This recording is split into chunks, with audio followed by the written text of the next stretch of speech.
Saudara-saudara pendengar yang kami kasihi dimanapun Anda berada, Anda kembali bersama kami dalam acara Telaga Tegur Sapa Gembala Keluarga. Saya Gunawan Santoso dari Lembaga Bina Keluarga Kristen akan berbincang-bincang dengan Bapak Pendeta Dr. Paul Gunadi. Beliau adalah seorang pakar dalam bidang konseling serta dosen di Seminari Alkitab Asia Tenggara, Malang. Perbincangan kami kali ini tentang autisme, sebuah keunikan atau kelainan.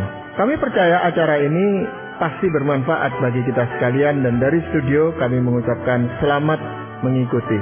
Pak Paul, sebagian orang malah menyebutkan penderita autis. Jadi bukan sebuah keunikan atau kelainan, malah disebut penderita. Padahal kalau saya amati anak yang autis, kok ya tidak menderita gitu. Jadi hidupnya juga ya biasa-biasa saja, hanya tingkah lakunya agak berbeda. Yang menderita malah orang tuanya gitu Pak Paul. Nah sebenarnya betul tidak sih Pak Paul istilah penderita autis itu? Oke, memang sebetulnya istilah autisme adalah sebuah diagnosis. Sebuah diagnosis yang diberikan kepada anak-anak yang memang mempunyai karakteristik tertentu ya. Yang dianggap nantinya itu tuh bisa mengganggu pertumbuhannya, terutama sosialisasinya.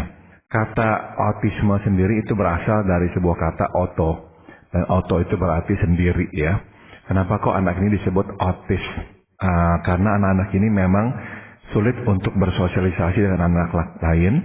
Dan dia cenderung untuk berdiam diri sendirian, bisa memandangi, main satu mainan terus, nggak main dengan yang lain-lainnya.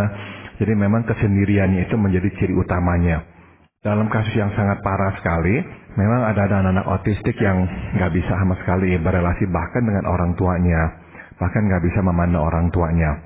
Nah, gangguan ini sekarang memang disebutnya sebuah spektrum ya. Artinya ada tingkatan atau kadar-kadarnya. Nggak semuanya sama. Jadi ada kadar yang parah, ada kadar-kadar yang lebih rendah. Misalnya dalam kadar-kadar yang lebih rendah ada diagnosis yang lain, misalnya Asperger. Nah itu gangguan yang memang sejenis dalam satu kategori autis, tapi sebetulnya kadarnya lebih ringan. Nah jadi kalau dibilang penderita, ya ada benarnya. Nah justru kita akan membahas sebab sebetulnya meskipun ini dapat dikatakan sebuah gangguan, namun dalam kadar yang lebih rendah, sebetulnya ada banyak hal yang dapat dilakukan oleh seseorang yang memang didiagnosis dengan gangguan ini. Ya, sebenarnya tingkah laku anak seperti itu kan sudah lama ada gitu Pak Paul. Tapi kenapa baru akhir-akhir ini ya sekitar 10 atau 15 tahun yang lalu ini mulai menggejala di mana-mana, sedikit-sedikit dikatakan anak ini autis gitu. Sampai ada yayasan autis di Indonesia ini.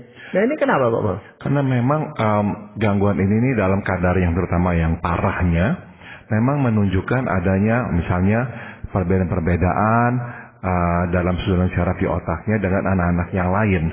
Jadi bukan hanya dari segi perilaku ada perbedaannya, tapi secara fisiologis atau secara jasmania dalam susunan syaraf di otaknya ada beda-beda tertentu. Nah itu sebabnya lah memang akhirnya dikatakan ya ini sebuah diagnosis ini sebuah gangguan begitu. Ya, kalau Pak Paul sendiri lebih cenderung menyebutnya itu sebagai suatu keunikan atau kelainan Pak Paul? Nah dalam kadar yang lebih rendah memang jadinya ini adalah sebuah keunikan. Tapi dalam kadar yang sangat parah, yang pernah saya juga lihat ya anak yang autistik yang parah, yang memang itu merupakan sebuah problem ya, sebuah kelainan. Nah inilah yang akan kita bahas pada saat ini Pak Gunawan. Ya bagaimana itu Pak Paul? Jadi begini ya Pak Gunawan, memang tadi Pak Gunawan katakan kok kayaknya lebih banyak orang yang menderita gangguan ini dibandingkan dulu. Bisa jadi memang dulu ya nggak teridentifikasi sehingga akhirnya kita anggap ini sebagai sebuah keunikan aja lah, memang anaknya ada agak sedikit nyentrik lah apa gitu ya. Namun sekarang dengan adanya diagnosis ini, jadi akhirnya lebih banyak yang tertangkap dalam diagnosis ini. Namun bisa jadi juga memang sebetulnya ada peningkatan kasus-kasus seperti ini dibandingkan dulu. Jadi kalau kita perhatikan memang ya ada anak-anak yang sangat khusus ya, nggak bisa begitu bergaul ya, dan benar-benar menjauh dari anak-anak lain. Jadi bukan hanya anak itu pendiam, bukan. Jadi kalau anak itu hanya pendiam, nggak suka bergaul, ya kita masih bisa terima. Tapi ada anak-anak yang sama sekali nggak bisa, yang benar-benar menunjukkan sebuah kelainan ya. Nah ini memang kalau terjadi pada diri kita nggak gampang ya kita terima. Sebab sebagai orang tua, kita ini semua mengharapkan anak-anak kita akan bertumbuh dengan normal, dalam pengertian ya sama seperti anak-anak lain. Masalahnya ya nggak selalu sama ya. Jadi ada keunikan tertentu yang mengharuskan kita untuk membesarkannya dengan cara yang juga khusus. Nah, saya akan memunculkan sebuah pengamatan yang dituangkan dalam sebuah artikel di majalah Newsweek ya di tahun 2003. Artikel itu memuat sebuah tulisan yang ditulis oleh seorang psikolog dari Cambridge University di Inggris yang bernama Simon Baron-Cohen. Dia ini nih menuliskan pikirannya dalam sebuah buku berjudul The Essential Difference. Nah, pada dasarnya pemikirannya Baron-Cohen ini berkaitan dengan gangguan autisme ya. Nah, sekali lagi dia nggak mengatakan bahwa gangguan ini nggak ada ya, dia akui ada. Tapi beliau ini ingin mengajak kita untuk memandang masalah autisme dari rangka pandang keunikan, bukan kelainan anak pada umumnya ya. Nah, jadi menarik sekali apa yang dilakukannya sewaktu dia mendefinisikan gangguan ini. Dia berkata bahwa gangguan ini nih, autisme adalah sebuah ketidakseimbangan antara dua jenis kecerdasan. Pertama adalah kecerdasan yang digunakan untuk memahami orang, yang disebutnya empathizing atau mengempati, dan kedua, kecerdasan yang digunakan untuk memahami benda, yang disebutnya systematizing atau mensistematikan. Nah, jadi artinya begini Pak Gunawan, ada anak-anak yang memang mempunyai kemampuan sangat tinggi untuk bisa memahami orang, mengerti ya orang, bisa mengetahui perasaannya, membaca raut mukanya, tahu cara ngomong, tahu jangan ngomong apa dan sebagainya. Tapi ada juga orang yang kekuatannya adalah bukan memahami orang, tapi memahami benda. Jadi dia bisa kotak-katik benda, dia bisa lihat pengamatan itu, kemudian dia bisa lihat dengan detail sekali. Nah, jadi Cohen itu tuh menyimpulkan bahwa ada dua jenis kecerdasan nih. Nah, anak-anak yang seringkali dikategorikan autistik adalah anak-anak yang masuk dalam kategori keunggulannya mensistematikan. Namun ya, kelemahannya itu sangat parah di bidang mengempatinya. Semua manusia seharusnya punya dua-duanya. Tapi kadarnya harusnya misalnya ya 60%, 40%, atau 70%, 30%, baik yang satu maupun yang satunya. Namun dalam kasus autistik, benar-benar kemampuan untuk mensistematikannya itu tuh mungkin sekali 99%. Dan kemampuan untuk mengerti manusia itu hampir-hampir 1% aja gitu. Jadi benar-benar nggak seimbang. Nah, ini nih yang dimaksud dengan ketidakseimbangan. Ya, jadi kalau anak itu tidak bisa merasakan perasaan orang lain atau tidak bisa mengamati perasaan orang lain, Pak Pol, lalu dia akan bertindak semaunya sendiri gitu, Pak Pol ya. Nah, apakah hiperaktif, anak yang hiperaktif, yang super aktif gitu, juga tergolong ini, Pak Pol? Enggak, jadi sebetulnya itu dua jenis problem yang nggak sama ya. Dua jenis diagnosis yang juga terpisah. Yang Pak Gunawan maksud dengan hiperaktif itu masuk dalam kategori Attention Deficit Hyperactivity Disorder atau singkat ADHD ya, ADHD. Itu ciri-cirinya adalah sulit berkonsentrasi dan mempunyai tingkat energi yang sangat tinggi sehingga akhirnya susah sekali diam.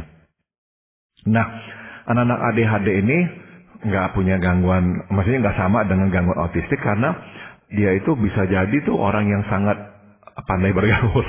Teman-temannya mungkin banyak sekali karena dia juga senang berolahraga, senang main dan sebagainya. Jadi bisa jadi dia adalah orang yang pandai sekali ya dalam berteman. Nah, anak-anak yang masuk dalam kategori autistik memang nggak bisa.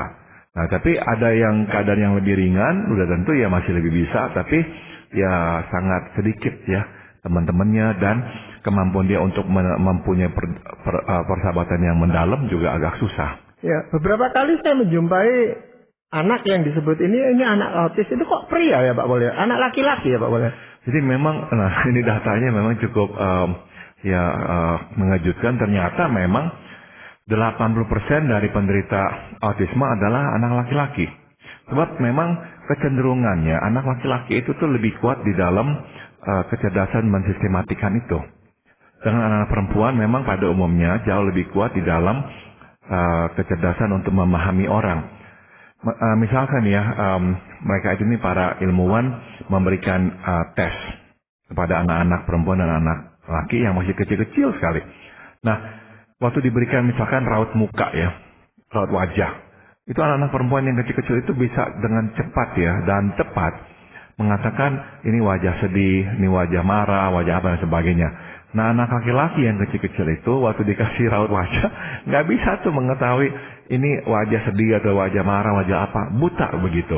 Jadi secara umum memang anak laki-laki nggak terlalu mempunyai kepekaan atau kecerdasan untuk bisa memahami manusia atau memahami orang, mengerti perasaan dan sebagainya. Kalau anak-anak perempuan memang jauh lebih cepat. Jadi karena autisme ini merupakan sepertinya ya kadar yang berlebihan dari mensistematikan ini, ya udah tentu lebih banyak keluar dari anak laki-laki. Kalau anak laki-laki lebih punya kelebihan di dalam mensistematikan benda-benda yang ada di sekitarnya, tetapi dia kan punya kelemahan tadi seperti Bapak contohkan itu di dalam mengempati. Sedang yang wanita, anak-anak perempuan itu lebih punya kelebihan di dalam hal mengempati ini, Pak Bos. Yeah. Kan sama sebenarnya itu. Nah, jadi begini Pak Gunawan. Jadi kalau kadarnya di satu kategori berlebihan sehingga sampai kadar yang satunya itu hampir habis, biasanya memang itu menimbulkan masalah. Jadi ini kita nggak usah membahas hal ini, tapi sebetulnya ada lagi satu jenis gangguan untuk orang-orang yang sama sekali kemampuan untuk mensistematikannya itu hampir nggak ada, tapi kemampuan untuk memahami manusianya begitu tinggi sehingga ada anak-anak sejak kecil sekali, jadi dianggap nggak begitu ini lagi ya, nggak dianggap begitu normal lagi karena dia begitu kecil-kecil tapi udah bisa tuh nangis cepet, ya, menghayati perasaan orang, lagi nonton televisi bisa langsung ikut-ikutan nangis, padahal ini anak baru umur misalnya 3-4 tahun. Jadi ada yang seperti itu juga yang dianggap juga akhirnya nggak lagi seimbang gitu. Karena sama sekali kemampuan mensistematikan hampir nol, tapi kemampuan sosialnya, empatinya begitu tinggi. Jadi ada beberapa contoh-contoh yang diberikan ya dalam artikel itu, misalnya ya ada seorang anak ya di India yang bisa menyebutkan ya 14 stasiun kereta secara berurut. Cepat sekali dia langsung baca, dia langsung bisa tuh sebutin semuanya. Tapi disuruh ngomong apa yang menjadi apa tuh perasaannya nggak bisa. Sama sekali nggak bisa. Atau ada anak laki-laki di Hong Kong juga baru berusia 15 tahun, kemampuan verbalnya seperti anak umur 2 tahun. Jadi benar-benar nggak seimbang.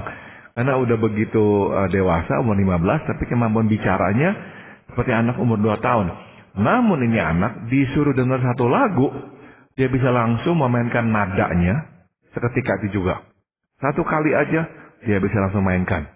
Namun disuruh nyanyikan kata-katanya, dia nggak bisa. Jadi sekali lagi dengan kata-kata kan berarti kan harus mengerti lebih banyak lagi tentang kemampuan manusianya. Itu yang lemah. Tapi lagunya itu sendiri dia langsung bisa. Kenapa begitu? Karena ternyata anak-anak yang memang punya autisme ini, mereka mempunyai kesensitifan yang sangat tinggi terhadap bunyi dan cahaya. Jadi anak-anak itu tuh kalau dengar suara yang terlalu keras juga nggak tahan. Tapi sebaliknya karena dia sangat peka dengan bunyi, maka kemampuannya untuk menangkap nada, mengingat nada luar biasa cepatnya juga. Dan juga cahaya. Nggak bisa tuh terlalu terang nggak bisa. Jadi cenderung maunya lebih redup-redup begitu. Nah, karena memang sangat peka sekali dengan cahaya. Iya. Nah, keunikan ini dibawa sejak lahir gitu Pak Boleh? Sebetulnya iya. Jadi memang sudah ada bawaannya gitu Pak Gunawan. Ini bukan karena bentukan atau karena pengaruh orang tua yang mengajarkan begini begitu. Enggak. Jadi anak-anak ini dari kecil memang sudah mempunyai bawaan ini. Sehingga misalnya nih ya, anak-anak yang umurnya misalnya 2 tahun, 3 tahun, bisa diajak ketawa, diajak untuk berdialog, apa. Nah, anak-anak ini nggak bisa. Mungkin ada yang terus kepalanya goyang, nengok sana, nengok sini, nggak bisa ngeliat wajah orang yang ngomong sama dia, seperti itu tuh. Nah, kalau ini dibawa sejak lahir, Pak Pol, kira-kira pada umur berapa orang tua itu bisa menyadari bahwa anak ini autis?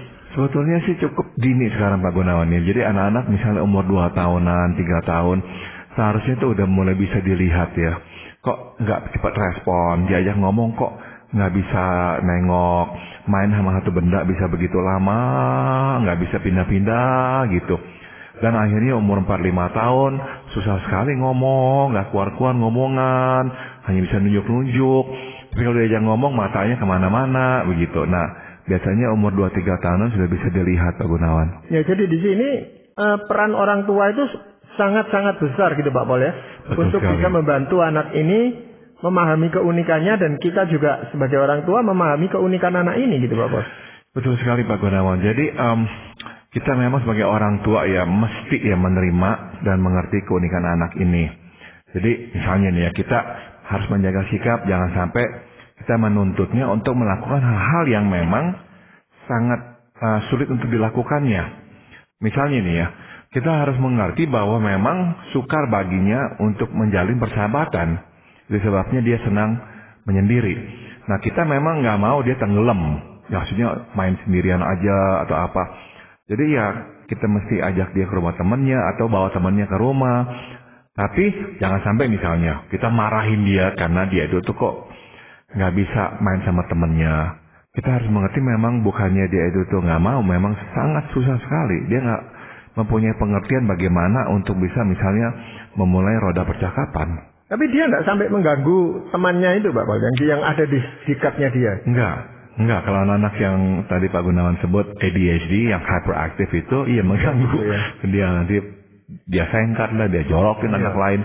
Kalau yang autistik enggak, kebanyakan memang justru menjauh dari pertemanan, teman-temannya lagi ngumpul apa dia akan diam, dia nggak mau deketin gitu. Jadi kebanyakan memang justru ya akhirnya diabaikan oleh teman-temannya Ya. gitu. Kalau sudah saatnya anak ini harus sekolah kan jadi repot gitu Pak Pol. Aduh, memang ini menjadi masalah biasanya Pak Gunawan karena ya udah tentu di sekolah guru kan harus mengawasi anak-anak yang lainnya ya. Jadi nggak bisa terus-menerus memperhatikan satu anak ini. Tapi biasanya ya memang di sekolah akhirnya dia menyendiri Pak Gunawan. Jadi dia keluar main misalnya, dia diam aja. Atau dia main sendirian gitu. Dan masalahnya adalah dia nggak merasa butuh. Jadi kalau kita berkata, aduh kamu sepi ya, nggak punya teman. Enggak. Dia nggak merasa itu adalah sesuatu yang memang kurang dalam hidupnya. Enggak. Justru kalau ada orang-orang yang mau main-main sama dia, dekat-dekat sama dia, itu mengganggu dia. Karena jadinya menggerecoki dia. Dia nggak suka gitu. Dia maunya sendirian. Gitu. Ya, tapi ketika dia merasa tidak senang atau merasa direcoki yang tadi Pak Pol katakan, ya untuk mengungkapkan itu juga sulit gitu. Betul sekali. Jadi dia nggak bisa juga katakan apa-apa. Jadi mungkin pakai sikapnya, dia mungkin langsung dorong orang terus dia menjauh atau apa, dia menghindar. Jadi mungkin teman-temannya juga akhirnya bisa jengkel, tersinggung atau lama-lama udah dah abaikan dia. Dia sendirian aja begitu akhirnya nggak banyak teman. Jadi apakah seharusnya anak seperti ini disekolahkan di sekolah khusus gitu Pak Pol? Sebisanya sih nggak dulu Pak Gunawan kalau memang kadarnya nggak terlalu parah ya, apalagi kalau tingkat kecerdasannya baik ya, normal. Sebaiknya jangan. Karena di sekolah yang biasa ya dia itu tuh lebih dipaksa atau ditarik untuk bisa bergaul dengan anak-anak lain gitu. Ya. Hal yang lain yang bisa dilakukan oleh orang tua apa Pak Pol? Kita memang bisa melatihnya untuk meningkatkan kemampuannya berempati ya. Misalnya nih ya, kita dapat mengajaknya membaca buku bergambar dan menjelaskan emosi yang terkandung di balik wajah atau ungkapan yang terkandung di dalam gerakan atau bahasa tubuh. Jadi kita bisa tanya, dia nggak ngerti kita jelasin, ini orang lagi marah, ini dia lagi kesel. Kenapa? Sebab kok anaknya nggak pulang. Atau dia marah, kenapa? Sebab kok ada orang mencuri. Nah jadi kita mesti menjelaskan berulang-ulang sejak dia kecil. Jadi kalau kita lihat memang kecenderungannya dia itu tuh sama benda aja gitu. Nah kalau gambar juga detail sekali. Anak-anak ini kalau menggambar Pak Gunawan luar biasa mendetailnya. Dan yang menarik adalah misalkan dia menggambar mobil gitu ya. Kalau kita kan menggambar mobil kan mula-mula kita akan gambar badannya yang besar itu ya, mobilnya. Terus mungkin baru kita tambah-tambahkan di dalamnya apa. Anak-anak yang memang autistik kebalikannya Pak Gunawan. Dia akan mulai dulu dengan misalnya setirnya, rodanya, terus dia gambar-gambar apa dulu, nanti jadi kesatuan itu. Jadi sekali lagi kita bisa menyadari kemampuannya dia untuk bisa melihat detail sangat luar biasa Pak Gunawan. Sehingga dia bisa langsung kategorikan dan dia bisa bangun sebuah gambar mobil dari gambar-gambar kecil-kecilnya itu. Nah jadi sekali lagi kita mesti menolongnya ya untuk berempati. Waktu dia lagi marah atau jengkel, kita bisa lihat raut wajahnya jengkel. Kita minta dia untuk mengungkapkan perasaannya. Kita tanya, kamu merasa apa? Dia nggak ngerti. Dia mungkin diem atau dia mungkin apa. Kita berkata, kamu marah ya? Coba katakan, saya marah. Saya marah. Jadi harus diulang-ulang begitu. Kamu kenapa begini nih? Kenapa kamu begini nih? Kamu nggak suka ya? Adik kamu begini ya? Nah coba katakan, tidak suka. Tidak suka. Jadi mesti kita terus ajarkan begitu. Maka peranan orang tua di rumah sangat besar. Kalau anak kita ada yang seperti ini, nggak bisa nggak memang ada satu orang yang harus benar-benar memberikan waktunya untuk anak ini. Nggak bisa itu kita abaikan, malam baru pulang, baru ketemu dia, nggak bisa memang. Ya, juga di sekolah itu ada guru pendamping untuk anak ini secara khusus. Jadi orang tua memang menyewa guru itu untuk mendampingi anak ini di sekolah, di kelas gitu. Ya. Seperti tadi Pak Pol katakan kan, guru tidak mungkin memperhatikan anak ini sendiri. Iya. Gitu. Iya. Kalau nanti guru ngomong gitu ya, dia nggak dengerin, dia gambar-gambar terus aja. Misalnya guru kasih PR, dia nggak dengerin. Nanti pulang-pulang ke rumah, mamanya tanya, mana agendamu? Coba lihat ada PR apa tadi? Agendanya kosong. Dia nggak catat. Guru ngomong apa? Besok tugasnya apa? Dia nggak catat. Dia nggak ada koneksi dengan si guru ngomong apa gitu. Ya. Hal lain yang perlu diperhatikan oleh orang tua apa Pak? Kita harus meneguhkan keunikannya ya sebagai sesuatu yang baik. Berikanlah pujiannya, suatu dia dapat dengan cepat menyelesaikan hitungannya, dan katakanlah bahwa kemampuan itu dapat digunakannya untuk bekerja sebagai seorang ahli teknik atau akuntansi. Jadi dengan kata lain, kita mesti memberi dia pandangan ke muka untuk melihat apa yang dapat dikerjakannya dengan apa yang dimilikinya. Nah, bukan saja ya hal ini akan membuatnya melihat dirinya secara positif, nah dia pun nantinya akan bisa mengembangkan kepercayaan diri yang lebih kokoh, begitu. Ya, Pak Pol, ini sehubungan kalau anak itu bukan anak tunggal Pak Pol ya, tetapi punya saudara-saudara yang lain. Ini hubungannya dengan saudara-saudaranya bagaimana ya Pak Pol ya? Nah, makanya kita sebagai orang tua tuh mesti mendorong adik-adiknya atau kakaknya untuk mengajak dia main. Sebab kayak ya kebanyakan anak-anak yang normalnya kalau adiknya diajak main nggak mau main, maunya main sendiri, lama-lama nggak ada yang main, didiamkan begitu. Jadi memang ya penting untuk kita sebagai orang tua itu ya mendorong anak-anak untuk ajak dia main. Tapi kalau saudara-saudaranya ini melihat bahwa kita itu memberikan perhatian yang begitu besar kepada anak yang autis ini, apa tidak menimbulkan iri, Pak? Maka kita mesti memberikan penjelasan kepada adik atau kakaknya bahwa kamu mesti ajak dia main karena memang dia itu nggak begitu mengerti. Dia nggak merasa butuh main, jadi dia itu main sendirian aja. Nah, coba tolong kamu ya ajak dia main. Jadi kita meminta adiknya atau kakaknya untuk berbelas kasihan juga ya, untuk mengerti kondisinya dia. Dengan cara itu mereka mungkin lebih mau gitu. Jadi sebagai orang tua itu kadang-kadang ada yang ingin memperlakukan anak autis ini seperti saudara-saudaranya yang lain. Padahal kan ini tidak bisa diserap oleh anak itu gitu loh Pak Pol. Betul sekali, maka kita masih ini ya berhati-hati ya, jangan sampai akhirnya tuh ya menuntut dia untuk sama seperti anak-anak lain. Terus sekali lagi kemampuannya memang lemah. Misal ini ya, anak-anak ini nih kalau misalnya kita bilang tawarkan makan dong, kamu kan pengen makan. Mungkin dia ingat, dia bilang iya. Tapi besok kan dia lupa lagi. Gitu.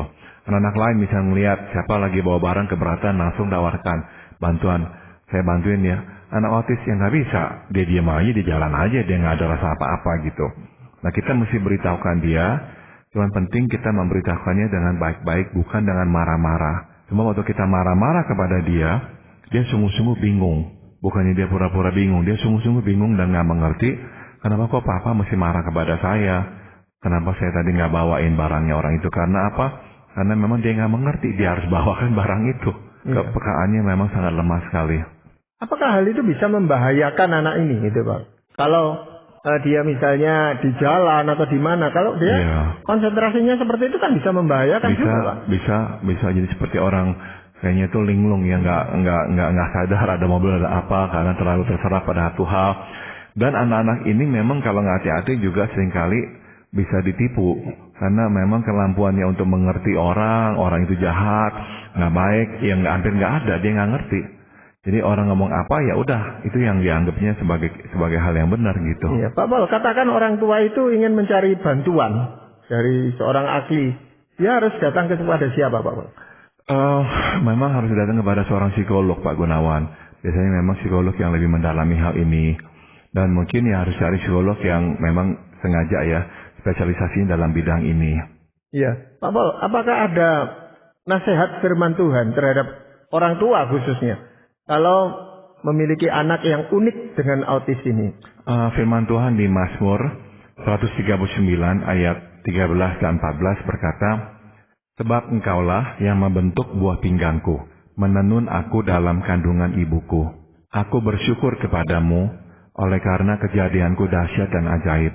Ajaib yang kau buat, dan jiwaku benar-benar menyadarinya." Mungkin kita sendiri ya kurang dapat menerima kondisi anak ya Pak Gunawan. Mungkin tanpa disadari kita telah mengkomunikasikan ketidakterimaan kita kepada anak. Memang yang gak mudah menerima ini sebab bagaimanapun juga kita ini ingin ya anak-anak kita sama seperti anak lainnya. Namun kita harus percaya bahwa Tuhan tidak membuat kesalahan. Yang menciptakan anak sesuai gambarnya, sesuai desain yang memang telah dikehendakinya. Bila demikian faktanya, itu berarti Tuhan mempunyai rencana atas anak ini. Nah, tugas kita adalah membesarkan anak ini sedemikian rupa agar ia dapat mewujudkan rencana Allah dalam hidupnya. Nah, suatu anak melihat kita ini bersyukur kepada Tuhan atas kehadirannya, dia pun akan bersyukur atas kehadirannya di dalam dunia ini. Ya. Terima kasih sekali Pak Paul untuk perbincangan ini. Dan para pendengar sekalian, kami mengucapkan banyak terima kasih. Anda telah mengikuti perbincangan kami dengan Bapak Pendeta Dr. Paul Gunadi dalam acara Telaga, Tegur Sapa Gembala Keluarga. Kami baru saja berbincang-bincang tentang autisme, sebuah keunikan atau kelainan.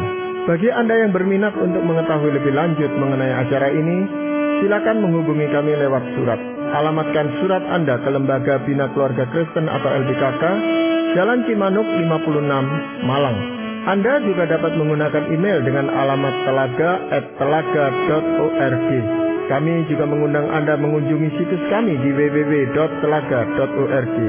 Saran-saran, pertanyaan, serta tanggapan Anda sangat kami nantikan. Akhirnya dari studio kami mengucapkan terima kasih atas perhatian Anda, dan sampai jumpa pada acara Telaga yang akan datang.